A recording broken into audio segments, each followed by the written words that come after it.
Hello friends, good morning. অনেক দিন পর তোমাদের জন্য সকাল সকাল একটা ভিডিও নিয়ে চলে এলাম, কেননা এই পুজোর পর থেকে কেমন একটা ইরেগুলার হয়ে গেছিলাম আমি। তার পিছনেও অনেকগুলো কারণ ছিল।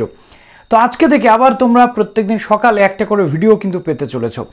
তো খুব শীঘ্রই আমাদের 1 লাখ সাবস্ক্রাইবার অর্থাৎ আমাদের 1 লাখ ফ্যামিলি মেম্বার কমপ্লিট হয়ে যাবে এবং আমরা একটা নতুন জগতে প্রবেশ করব। অর্থাৎ 1 লাখ সাবস্ক্রাইবার হওয়া মানে যে কোনো চ্যানেলের কিন্তু অনেকটাই আত্মবিশ্বাস বেড়ে যায় এবং তারও একটা মোটিভেশন জেগে যায় যাতে নতুন নতুন কন্টেন্ট সে তার ফ্যামিলি মেম্বার বা অডিয়েন্সদের দিতে পারে। তো আজকের এই ভিডিওতে আমরা ওয়েস্ট বেঙ্গলের যে পিজি অ্যাডমিশন অলমোস্ট শেষের পথে, বিশেষ কিছু জায়গায় রয়েছে যেখানে 4th লিস্ট বা 5th লিস্ট, আবার কোথাও কোথাও 6th লিস্ট বেরিয়ে গেছে। এমতো পরিস্থিতিতে তোমাদের মনে হতেই পারে যে দাদা এবার তাহলে নেক্সট স্টেপ কী রয়েছে, কোন কোন ইউনিভার্সিটির কী কী নোটিফিকেশান রয়েছে। আজকের এই ভিডিওতে আমরা সেটা ডিসকাস করতে চলে এলাম এবং যারা চান্স পাওনি পিজিতে এখনও পর্যন্ত রেগুলারে, তাদের জন্য কয়েকটা কথা আমি আজকে বলতে চাইবো।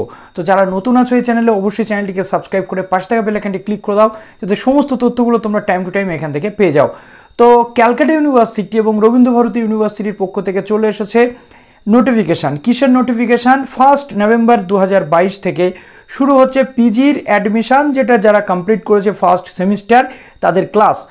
অলমোস্ট আমরা দেখতে পাচ্ছি রবীন্দ্রভারতী ইউনিভার্সিটিতে 3rd থেকে 4th লিস্ট বেরিয়ে গেছে। 4th লিস্টের পর সেখানে এবার কিন্তু শুরু হচ্ছে 1 নভেম্বর থেকে ক্লাস। তো 1 নভেম্বর থেকে ক্লাস তো শুরু হচ্ছে। আবার গতকাল ফাইন আর্টসের যে লিস্টগুলো, ফার্স্ট লিস্ট সেটা বেরিয়েছে, সুতরাং প্যারালালি সেই অ্যাডমিশনটাও কিন্তু চলবে।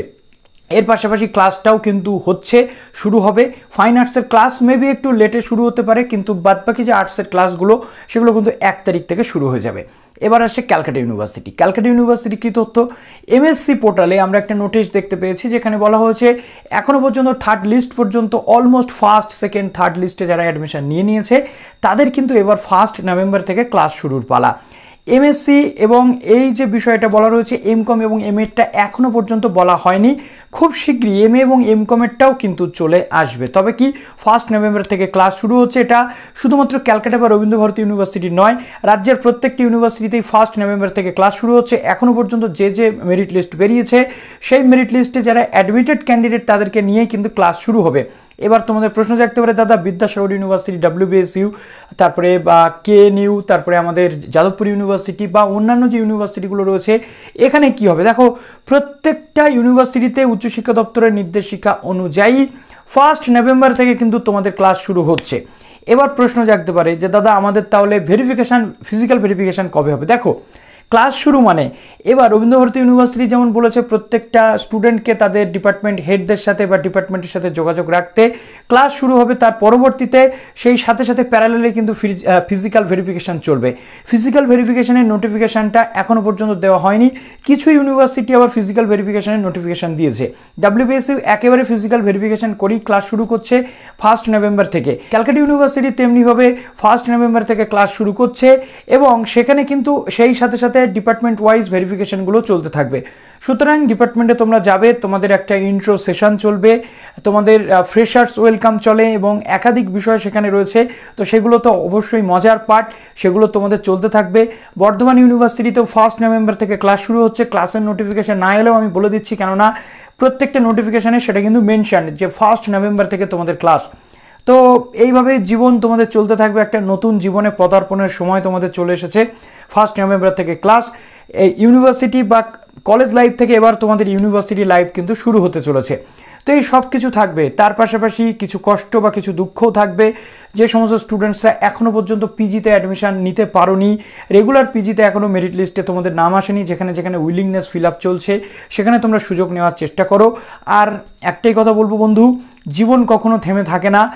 আজকে তোমার জীবনে ঘটে যেতে পারে কোনো একটা বাজে পরিস্থিতি, তুমি হয়তো ডাউন হয়ে যেতে পারো, তোমার মোরাল ডাউন হতে পারে, তোমার মোটিভেশন ডাউন হতে পারে, বাট এখানেই শেষ নয়। তুমি এটা মনে রাখবে যে আজকে তোমার সাথে যদি কিছু ব্রেকডাউন হয় সেটাতে সবসময় তোমার উপকার, তোমারই প্রফিট, কেননা সেই ব্রেকডাউন থেকে, সেই আঘাত থেকে তুমি নিজেকে কিছুটা হলেও প্রতিরোধ করা, নিজের মধ্যে কিন্তু প্রতিরোধ করার ক্ষমতা তুমি গড়ে তুলতে পারবে।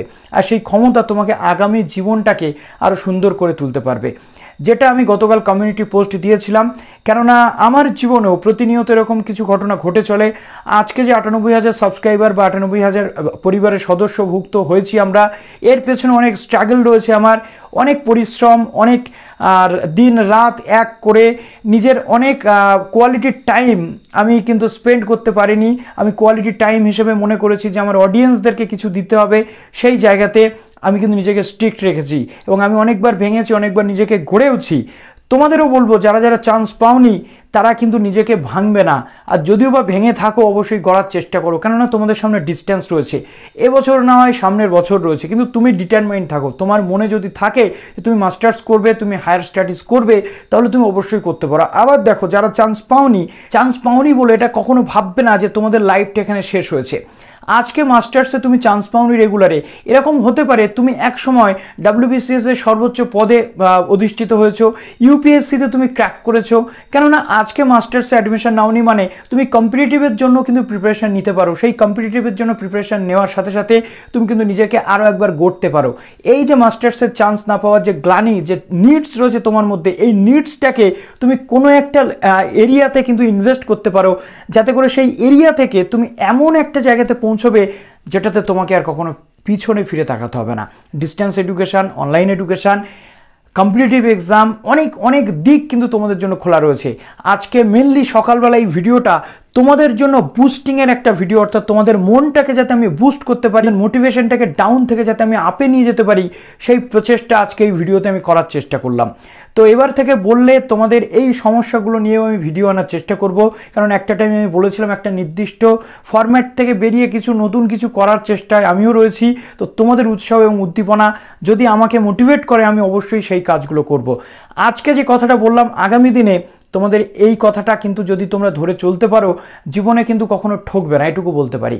আর যে জিনিস তোমার জন্য নয়, যে জিনিসটা তুমি পাওনি, সেটার কথা তুমি ছেড়ে দাও, বেটার অপশানের দিকে নিজেকে নিয়ে যাওয়ার চেষ্টা করো, যাতে করে তুমি অন্তত সাকসেসফুল হতে পারো, তোমার বাবা মায়ের মুখে তুমি হাসি ফোটাতে পারো, পরিবারের মুখে তুমি হাসি ফোটাতে পারো। আজকে হয়তো এরকম হতে পারে তুমি কোথাও চান্স পাচ্ছ না, তুমি ফেলিওর, তোমার দিকে অনেকে হাসাহাসি করছে, একটা দিন আসবে যখন তারা তোমাকে স্যালুট মারবে বস। আশা করছি কি বললাম বুঝতে পারলে। তো চলো ভিডিওটা এখানে শেষ করলাম, ভালো থেকো সবাই, অল দ্য বেস্ট।